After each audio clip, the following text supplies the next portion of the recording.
In the early 1800s, a brilliant mind emerged, destined to reshape our understanding of electricity and magnetism. Although he only had a primary school education from his church, his imagination was unlike anyone before him. This man was Michael Faraday. Faraday was a physicist and chemist born September 22nd, 1791 in London, England, to parents James and Margaret Faraday. Born into poverty, he found ways to support his family by delivering newspapers for a bookbinder and eventually went on to become his apprentice at 14 years old. This job would require him to buy books for his employer, which gave him the opportunity to read all the books he bound. During his free time, Faraday couldn't get enough of the books and knowledge and would often visit his local library to teach himself. He would learn subjects such as multiplication and science as his Sunday school only gave him a rudimentary understanding of basic algebra. One day while working, Faraday was reading a book that came in for rebinding. When he reached a section on electricity, it caught his attention, and thus forth his love for science began.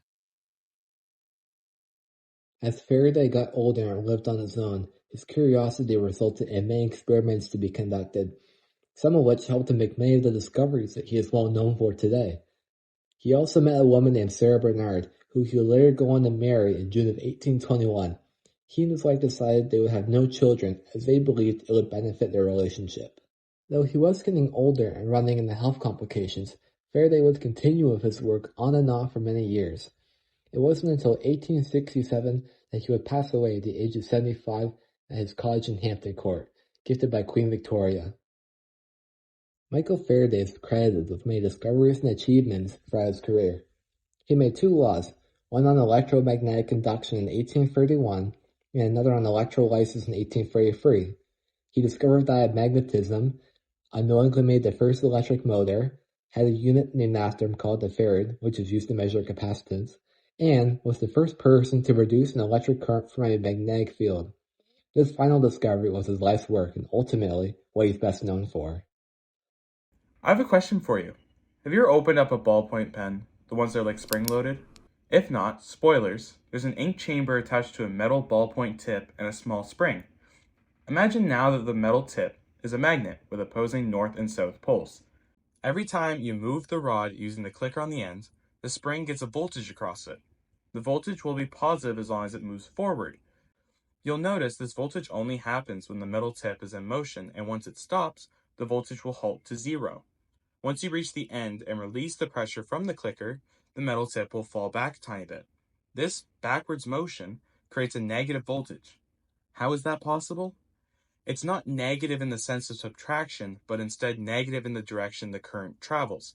If we go back and flip the tip and put it on backwards, the voltage will decrease as you move the tip forwards and increase as it moves backwards. This idea is known as Faraday's law of electromagnetic induction and is crucial to understanding interactions between magnetism and electricity. Now remember, this is only an analogy with a magnet on the end of a pen, and the actual law is a bit deeper. Faraday's law of electromagnetic induction describes the amount of voltage induced in a coil based on the changing magnetic flux through it. His equation states that the electromotive force, EMF, or voltage is equal to the negative amount of turns in the coil multiplied by changing the magnetic flux over the change in time.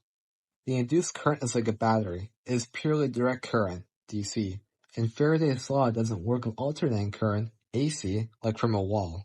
The voltage produced is always direct current because the movement of the magnet throughout the coil has to be constant to produce the current.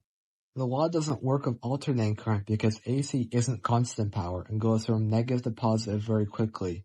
AC power takes the shape of a sine wave and thus goes up and down, not delivering constant power like DC's straight line-like wave. The reason why the law has a negative sign is because the current travels in the opposite direction of the magnetic field, because if they traveled in the same direction, it would create infinite energy, and we all know that can't happen. We can also use Fleming's left-hand rule to find the way of the current flow. Faraday's law is an observation, and is explained by his equation. Nobody understands why this phenomenon occurs, and it hasn't been proven on a molecular scale yet. Scientists just know that it works, and that the equation is valid and trust that it's correct. Even geniuses like Maxwell and Einstein were puzzled by this, and couldn't explain why it happens. Okay, so in front of me, I have a conductive coil and a magnet and a multimeter is connected to the coil. The magnet is, so the north pole is facing downward and the south pole is facing upward. So if I take the magnet and I put it into the coil, you'll see on the multimeter that the voltage increases. But when I hold it still, the voltage is zero. And when I pull it back out, the voltage turns negative. Now, why is that? So Faraday's law states that the changing magnetic field around a coil induces a voltage or an EMF, which is what the multimeter is reading.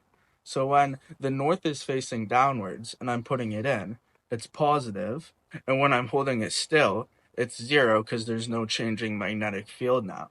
When I pull it backwards, it's negative because south is the changing field line. Okay, so the south pole is facing upward and the north pole is still facing downward. So if I switch my leads, so now when I put the north pole down, the voltage will be negative and still zero when it's not moving.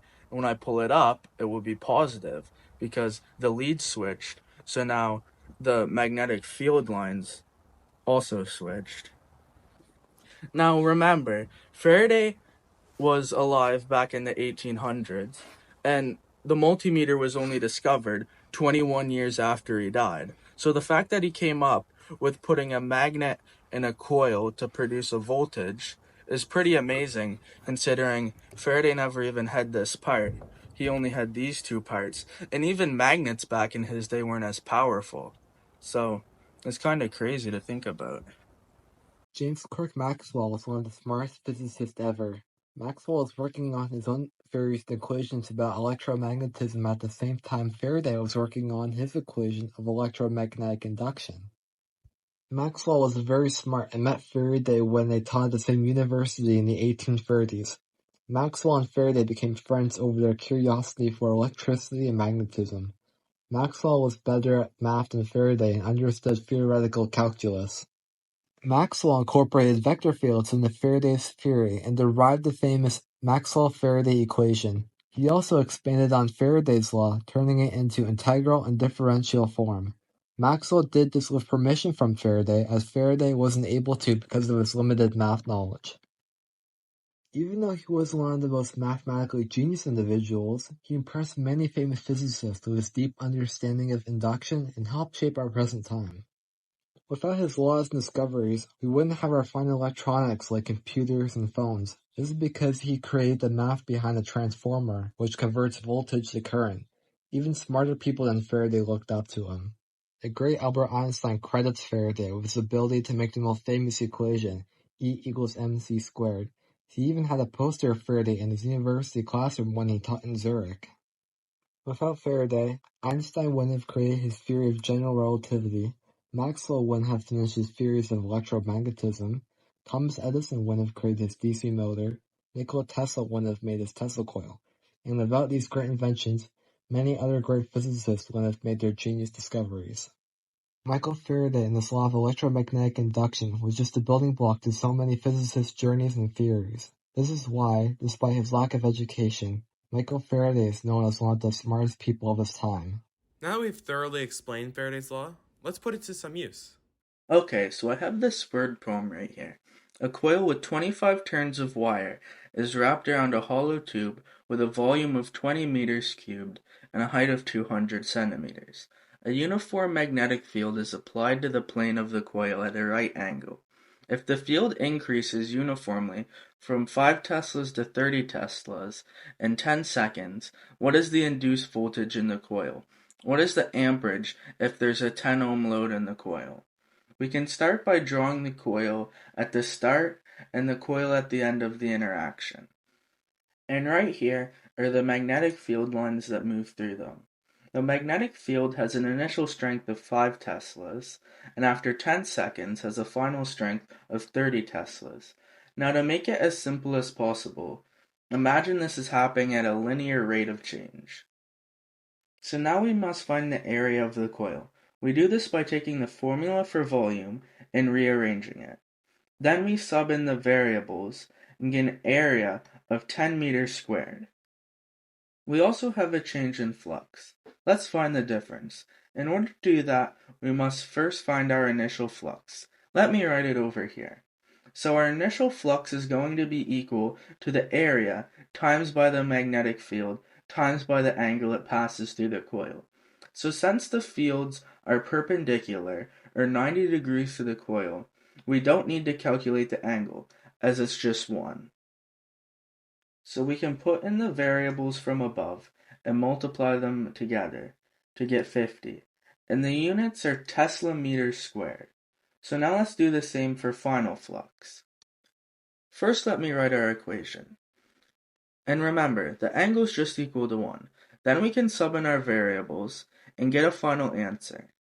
Now that we have our area, our initial flux, and our final flux, we're finally able to use our famous equation. By now, we should all know what this famous equation is. Of course, it's Faraday's law.